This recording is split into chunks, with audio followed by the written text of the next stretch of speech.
নমস্কার সবাইকে। আজ লক্ষ্মী পুজো। এবছর নতুন ঠাকুরমশাই দিয়ে আমি পূজা করতে পারবো না, কারণ চিকুর এখনও 6 মাস পূর্ণ হয়নি। 6 মাস পূর্ণ না হলে আমাদের মধ্যে নতুন প্রতিমা এনে পুজো করতে নেই। তাই চিকুকে স্নান করিয়ে ওকে রেডি করিয়ে ঘুম পাড়িয়ে তারপর নিজে ঘরে পুজো করবো একটু মাঠে, তাই প্রস্তুতি শুরু করে দিলাম।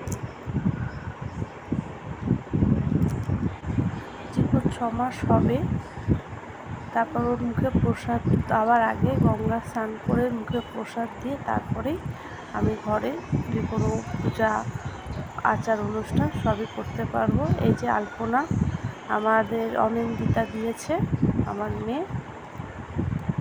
তারপরে আমি আস্তে আস্তে নিজে হাতেই এবছর মাকে পূজা করবো পাঁচালি পরে, যতটুকু পারবো আর কি, ততটুকুই করার চেষ্টা। এই আমার গত বছর মায়ের মূর্তি, নিজেই ঘর বসিয়ে এবছর পুজোটা সেরে নিলাম। সামনে বছর মায়ের আশীর্বাদে যেমন প্রতি বছর আমি মাকে পূজা করি, সেইভাবে আশা করে পূজা করে নেব। এবছরটা চিকুর জন্য হলো না। চিকুর এখনও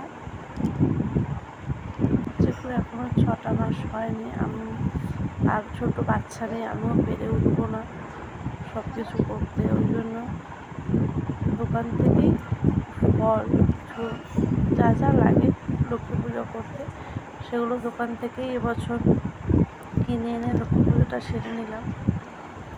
সামনের বছর মাকে নতুন প্রতিমা নিয়ে এসে মাকে প্রতিষ্ঠা করে তারপর মাকে ভোগ নিতে, কারণ প্রতি বছর যেমন করি তেমন করব।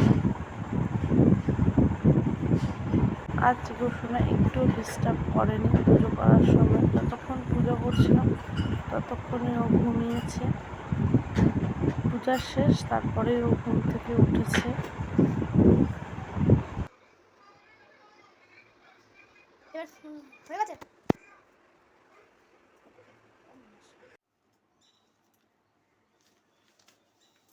খাবার দেখাচ্ছে। হ্যাঁ, পান উঠে তারপর ভালো করে দেখাচ্ছে। তোমার মাথার সামনে আসতে এখানে